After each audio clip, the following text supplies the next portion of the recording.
start of the sessions will be like, right, what do you do with that? And pretty quickly it was like, Vardy's going to stay, right? I mean, he can't go. You know? You're listening to Exposure on Radio X. I'm John Kennedy, and that is Kasabian with Alchemist. It is the opening song on the new album, The Alchemist Euphoria. And I'm very pleased to say that Serge from Kasabian is sat with me in the studio. Hello, Serge. How are you? Yeah, very good, thank you. It's great to have you here. Very excited about the new record, the 7th Kasabian album. And you start us gently with Alchemist. And in a way, I thought that might be a good starting place to explain the concept, if there is a concept to this album. Yeah, no, it's a good place to start. We start with the waves. Forgive me if I ramble. I'm going to forgive me, listeners. Now I'm going to ramble through this because it's the way my brain works. So just bear with me.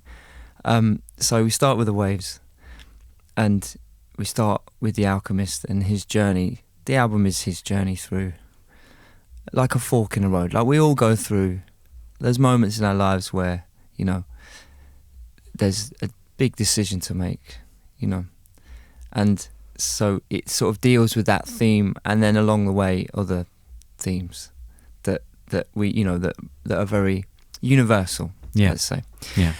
And the Alchemist, he, like the character in this movie, he is like I see him as like a, or her, whatever you see him as.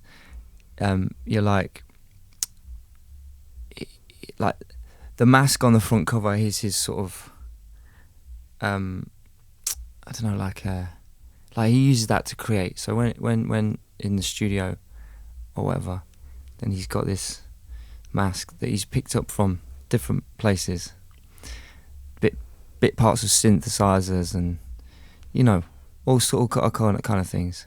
So I thought that was really nice. Like, so you sort of see this figure, and then then the album then starts with the Alchemist, with him sort of sitting at the side of the sea, looking out to sea, because the sea and the space are very big elements to this album. So there you go. I mean, that was a long-winded explanation. Yeah, but that idea has been prevalent in your mind while you've been thinking about the album and making the album. This idea that the Alchemist was looking out to sea, and in a way, that the ocean offered all this possibility, as space offers all this possibility, something like that. Exactly. Yeah, and the euphoria, like the album feels euphoric, and it feels, and I think like over the years that's kind of where I just think of the band, and that's the feeling I get. If you see us live, that's definitely like a huge element of what we do. So I wanted to use that, and I liked, like when you're making anything, it's a tune or whatever, whatever, there is a minute where that initial idea, and you get this unbelievable feeling that keeps you going back and back and back. But making records and making anything, as anyone knows, that's like the greedy bit. Like that happens maybe once a month. The rest of it is just hard work, trying to figure it out, and trying to just plead with the song gods to give me something, like I've had nothing, like help me. So I that is about that statement is about that feeling, and I think it's sort of any sort of songwriter or filmmaker, whatever that has painter, they will kind of know what I'm talking about when we say that. Yeah. And so, in a way, you are the Alchemist, but so are many other people. Well, yeah. That's the funny thing, because I've been called out like a few interviews, and they're like, "It's you, isn't it?" And I'm like, "No, it's all of us. It's all of us, Because I don't, it's like, who cares about me? It's like, it's just. But these subjects I'm talking about and what was going on, it's a universal, man. It's for everyone. Yeah. And I wanted to start. It feel like,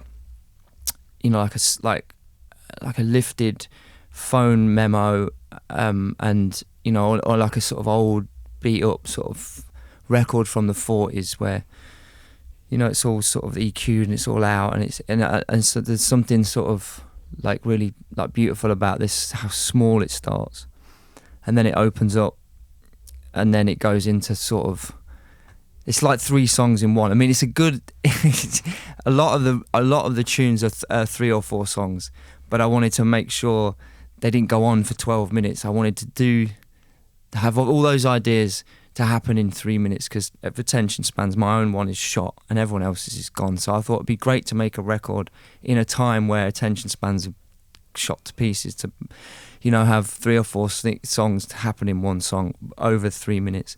So it starts beautifully, quite folky, and then it enters into sort of like Chicago house to the end. Yeah. Which again is that like euphoric moment. And in terms of the journey, it's like, you know, he's there with his head in his hands and he's like, what am I going to do? And then slowly but surely you start to go, well, it looks rough out there, but I quite fancy the trip. Yeah. So then he sets sail into the universe. And there's even a little nod to Ennio Morricone in a way in Alchemist, I think. A couple of little bits of that. There always is. Yeah, there always is. Yeah, it's true. It's true. I mean, you know, my son is called Ennio, and my other son, his middle name's Leone, so there's a big connection there. And he's called Lucio, and there's a famous director called Lucio Fulci. Yeah. So as you know, cinema is a big part of what I do. Yeah, I love that. And then from Alchemist, we go into Scripture with these massive big drums at the start and all these horns, and it's kind of shaking things up. There's a swag to it in a way. There's a little bit of a rap and hip hop thing going on, but there's also all the other Kasabian ingredients, as there always is, and swirling strings. What's Scripture all about? And that was like, again, you'll find like there's 3 songs in that tune. I mean, it's kind of walk-on music, really. Like, again, it's like, you know, like walking. Like if you were in a heavyweight fight, that's the tune I'd want, a walk-on. And like it's just filled with adrenaline and just, you know, it's powerful, it's empowering. And it's got like the soul break in the chorus breaks. I mean, you'd never expect that to happen. And it, you know, like lyrically, it's like the stories we tell ourselves. That you know, our own versions that not necessarily we tell each, you know, you say each day what the story you think you are, but it's about ripping that up and going, hold on a minute, why am I telling myself I'm that? Maybe I'm not that. Maybe there's more. Maybe there's something more. So you can rewrite the story of yourself. Yeah, you have control over that. Exactly. Yeah, excellent, inspiring stuff. This is it, Kasabian with Scripture on Exposure Radio X. It is Kasabian, Rocket Fuel on Exposure Radio X. I'm John Kennedy, and with me tonight is Serge from Kasabian. We are playing the whole of the new Kasabian album, The Alchemist's Euphoria, in full, with Serge himself talking us through it track by track. Rocket Fuel is one of the songs on the album already that we've heard quite a bit, you know, and it's been busting up dance floors and soundtracking all sorts of activity, I suppose, because without going to the party refrain, I think people would use it to psych themselves up. Definitely. So what's going on? I mean, tell us about how you made this record. So, you know, the Surgery is where you've recorded for the last few years, isn't it? And I love the name, you know, the Surgery. So it's kind of the studio that's actually attached to your house. Yes, exactly. Well, it's moved now. I've got a new place now. I've built like a proper, like, it's beautiful, sort of like, it's proper, like, you can imagine, like, it's like, it looks like where Kanye would work, you know what I mean? It's like this industrial, sort of massive, almost like corrugated black church kind of looks. Wow. Like boathouse from Amsterdam. Where is it? Just in the, you know, next door to the house. Right. Hidden, like, Batman style.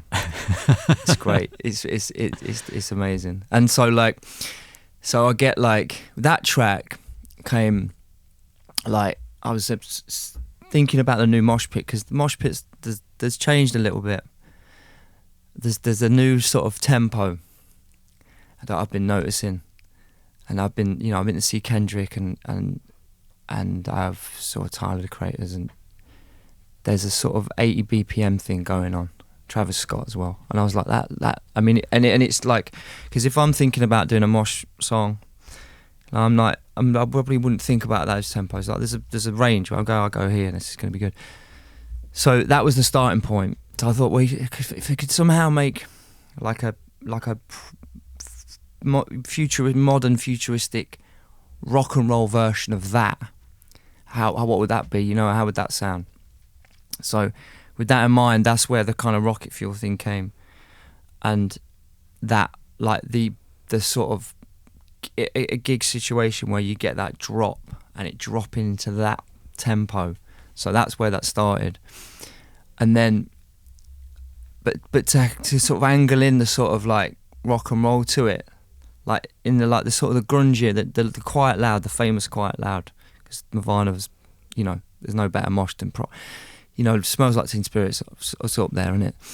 So to sort of nick this Quiet Loud, this is the alchemy. See, this is where the alchemy of the record comes. This is where I'm taking from it all different things, rearranging, putting them all back together in the surgery, like in the operating theatre. So you've got that Quiet Loud, but our Quiet Loud is the quiet bit is the R&B section, so it's like pure R&B. I'd love to have got Khalees to sing that bit, but it didn't work out. But you know what I mean? So that's the sort of quiet bit, and then it goes to the loud bit, which is the sort of new mosh. And I think it is ferocious. Like I love that track. Like I can't wait to play that live, because I think that'll just take a bit similar to when we did Vlad. Like I remember playing that to a few people, and they were like, "I don't really understand what's going on." It's sort of, someone said like that they thought the speakers were broken. Do you know what I mean? Like, are you sure this is the track? I'm like, no, this is it. This is what it goes like. And then like 2 or 3 years later, becomes one of the biggest tunes we play. I got a feeling like Rocket Fuel's going to be that, you know. And I think that we found something that, you know, like to push guitar music, to keep pushing, to keep figuring it out. I think that's a special track. Yeah. No, I agree. It is really exciting. And then, interestingly, you contrast it with Strictly Old School, which is quite different again. Because when I've been listening to it, I've been trying to work out, well, what category can I put this one in? And obviously, you know, with Kasabian's music, you fly all over the place. You know, you soak up whatever ingredients excite and interest you. But this one is almost new territory, I think, in a way, because it's a kind of pop that reminds me of things like Goche or something like that, in a way. That, you know, those artists that come out of nowhere somewhere, but they've got an amazing melody that kind of ends up being number one around the world for a few months. Yes, and it has that kind of quality to it. That's yes. Well, great ears. That's what it feels. Yeah, that's exactly what I mean. Like I'll say this. XXXTentacion. I'm sure it's probably not how you say it, but it's like that. So I'm sure people go, it's not how you say it. It's close enough. And what I loved about that record is he's just taking little bits and things that I would just think as files, and I go, oh God, I finished that one day. But I love it as it is. But you know, it needs to sound a bit better. It's like he was just using those files, and just it sounded fresh because it was straight off felt like, you know, it's just done in on a train somewhere, and it's just like we use that. So we kind of been doing that for years, but I was like, it felt like it just reminded me. So and it's like everything's like 2 minutes, 3 minutes, really really short. So with Old School, it's like kind of use that like tempo and that sort of stripped back beat, and like almost like you said, like those like cheeky little numbers that no one knows and they disappear. But it's like, wow, if it'd be good if like a band that had been around for a while like had one of those little tunes like that. That's kind of not really, you know what I mean? It's like, because if you discover that and then you go, oh my God, what about all this information we didn't know about, you know? So yeah, and like it's just a sentiment. It's just, you know, I've been through it, man. You know what I mean? And it's like, so I wanted to just, anyone like, it's about friendship and just the people that stand with you from day one, and the people no matter what, just, you know, and it's about that. It's a sort of tribute to my pals. Yeah, they know who they are. I love that. This is it. Kasabian with Strictly Old School on Exposure Radio X. You're listening to Exposure on Radio X. Alligator by Kasabian from The Alchemist Euphoria. It is the new album, and tonight I'm playing you the whole thing. I'm John Kennedy, and Serge from Kasabian is here with me. Alligator, you kind of stuck out last year as a like, hey, we haven't gone away, we're back. And it was very exciting, and it still sounds really exciting. And now it's part of this record, and it kind of, it's a rocker, but it kind of goes dance floor as well. Yeah.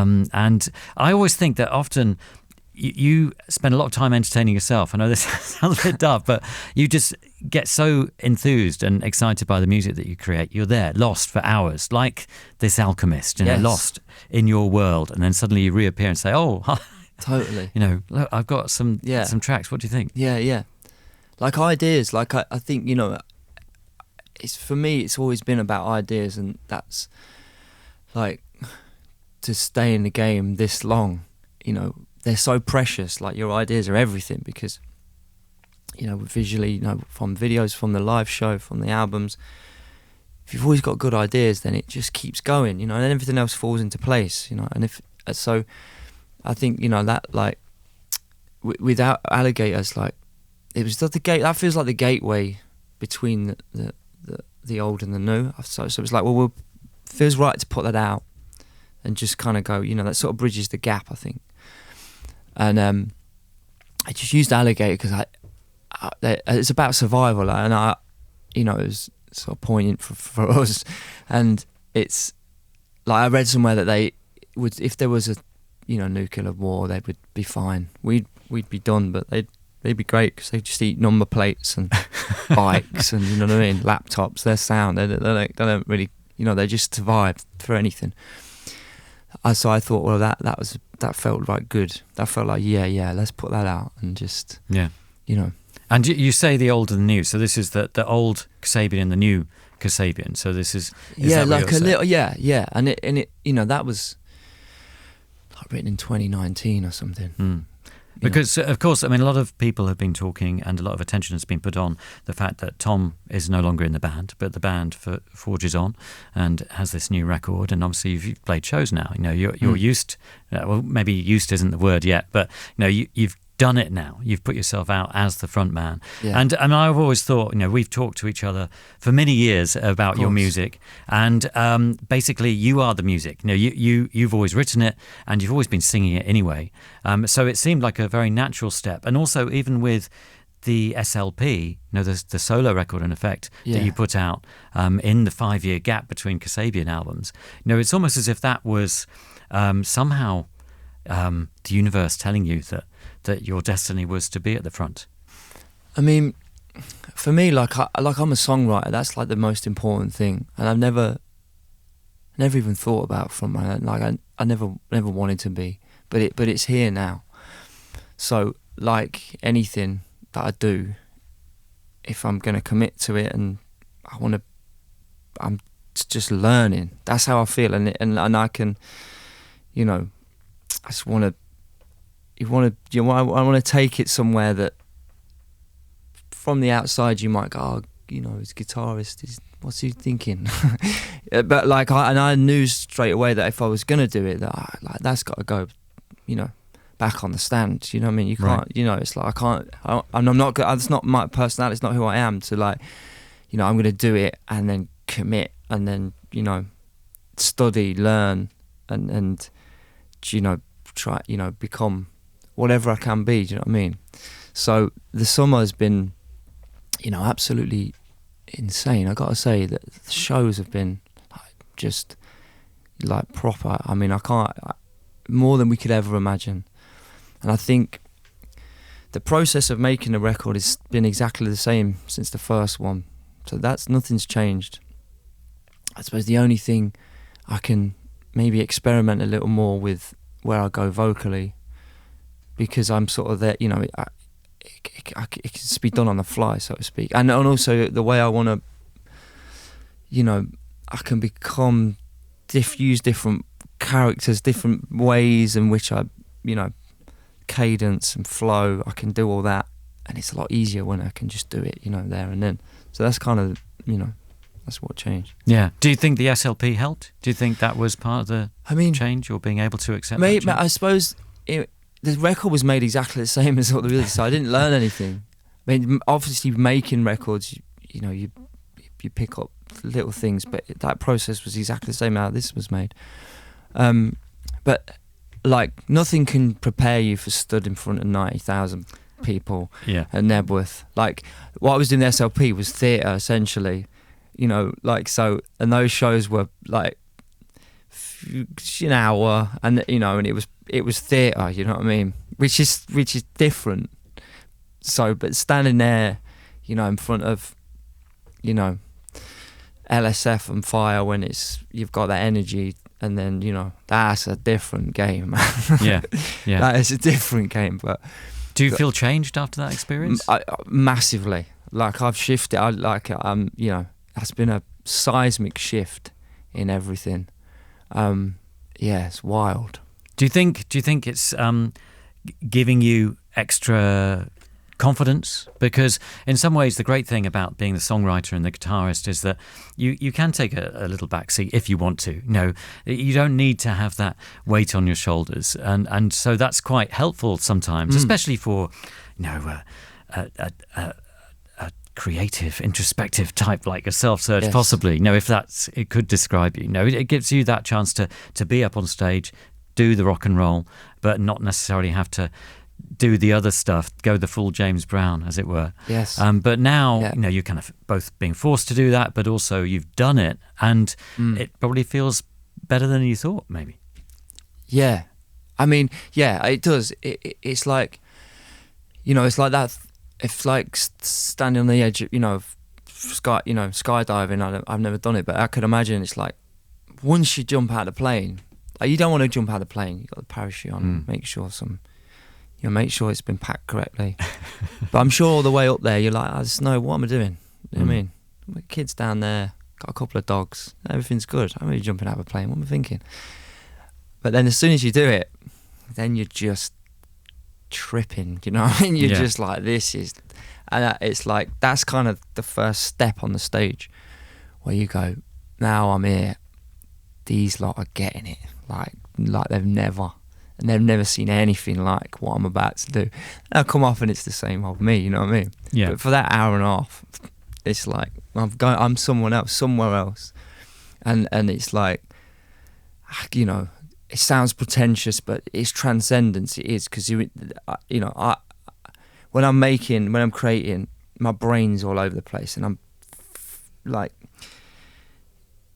you know, I try to always I try and use my instinct. It's always feels the best, but, you know, I can get lost in thought and just be all over the place.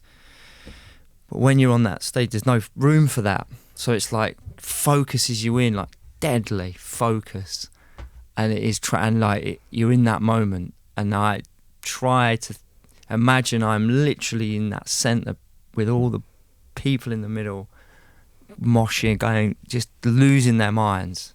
And that's what I thought. If I can deliver that, then that's the only way I know how to do it, you know. Yeah, that is great, and that's a great comparison. The idea of comparing, you know, performing to 90,000 people in that way, and the way that you lift them up as skydiving. You know, that's brilliant. I really understand that. That's fantastic. But we're going to go back to the music now. There are 2 tracks in a row now on The Alchemist's Euphoria: Space and The Wall. Space is a short instrumental that kind of leads into The Wall, so I thought we'd best play them both back to back in that way, as intended.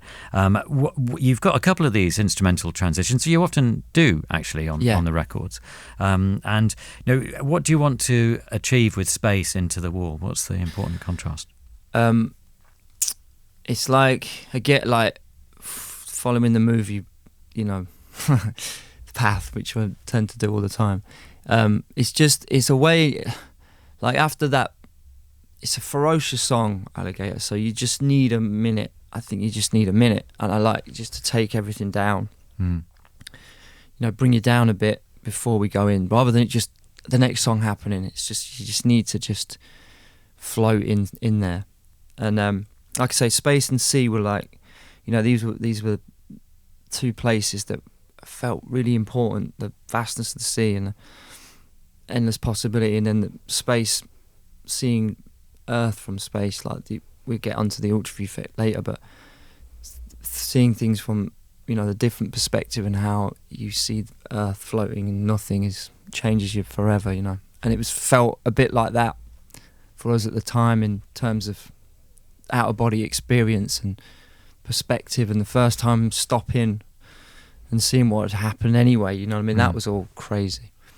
So that's what, you know, I thought it was nice to kind of have those two sort of you know, tracks in there with those names to explain this, you know, what was going on with the album. So, and it just leads lovely into The Wall, which that was written in 2019 again, and it's about a hangover. That's where it started. Right. It's about hitting the wall, about like monumental touring hangover in the hotel rooms when you're like, and me and Chris, we like be on the phone usually about 3 p.m. like, mate, oh God, it's kicked in the wall. I've hit the biggest wall. So like, originally it was like I wrote it to kind of make him laugh because it's a beautiful song. Yeah. And it's so tender and it was like when I played it him, he's like, I can't. You somehow got away with that. I was like, I know. But yeah. But weirdly now, looking back, now when I hear it now, like it's way bigger than like a hangover. It's quite powerful. But having said that, you know, anyone that's had a decent hangover would tell you they are a bit. You know, that you can go through some. You can. You know, go through some big emotions there. Yeah, they seem like the end of the world. Yeah, exactly. But the important thing is then that's the message in the song, is that you get back up, you know, you get through it. That's it. Yeah, exactly. You know, exactly. And we all need a bit of that. You know, we all need a bit of that. Yeah, definitely. So we'll contemplate Space now, and then we'll hear The Wall. It is Kasabian tonight on Exposure, Radio X.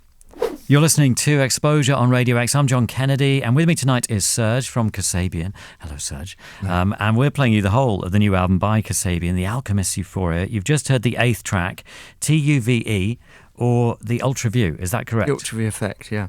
Right, the Ultraview Effect. Okay, Yeah. So what is the Ultraview Effect? Well, the Overview Effect is the idea that when astronauts go to space and they see the Earth from space, just, you know, in the middle of nothing, they have a completely different, like, changes their personality completely. When they get home, the idea of humanity and what it's all about, and seeing, you know, just seeing this ball, you know, changes and has a huge effect on how they see the world. And I saw one guy say that it would be great to get like the G8 out in space and the leaders of the world to go and do it and see the Earth, because they would come back, and you know, his theory was that everything would be a lot better, because he's like, once you see humanity in just this ball, then. So I remember, you know, I watched this like documentary. It was amazing. But then I've heard a few other people talk about it and use it. So I thought, it's too close. So, but then I found the Ultraview, and I preferred Ultraview. I think it sounds better, more sci-fi, and that's the Milky Way version. So, and that track just is about, you know, different perspectives, seeing yourself from an out-of-body experience, which is what's kind of felt. And then again, this is there's 3 songs on this. Yeah, it's pretty epic. Starts, yeah, you know what? I feel like it's a centerpiece. I love this. This feels really important, this track. I feel, yeah, it's a centerpiece of the album, I think. Yeah, and then it goes into Stargazer, and the two are kind of combined, really. This is the bit where we float off into space in a way, or we go into space with The Alchemist. Yeah, definitely. Yeah. And I mean, Stargazer gets really gnarly. No, it's got some really noisy, gnarly elements in it, which I find really exciting. Yeah. No, it's good. I think like again, this will be a good one live, but it's just, you know, like I've always loved like electronic. I've always liked Boards of Canada. I've always been a huge fan.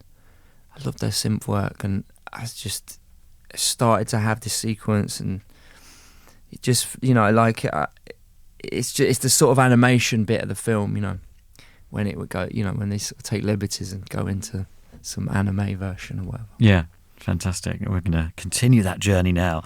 It is Kasabian with Stargazer on Exposure Radio X. You're listening to Exposure on Radio X. I'm John Kennedy, and that is Kasabian with Chemicals from The Alchemist's Euphoria, the new album which has just come out. Serge is my guest tonight. He's talking us through it track by track. And in a way, with Chemicals, you take things back to kind of a more straightforward world. Having visited the Milky Way, we're back on planet Earth, possibly? Yeah. like they're the sort of structurally they're a traditional sort of setup. And I think after that, I don't know, like it was. I think it's good to just be grounded and feel like you know where you're gonna go. Like if it's as much as I like to, like bend the form. There's just something really satisfying about things doing what you expect them to do. And then after you can even, like, after the first listen, you go, oh no, I get that, that's nice. So most of the things is like, I don't know, well, I'm not sure what's going on. So and I think it really needed it. And it was like the last tune I wrote for the record.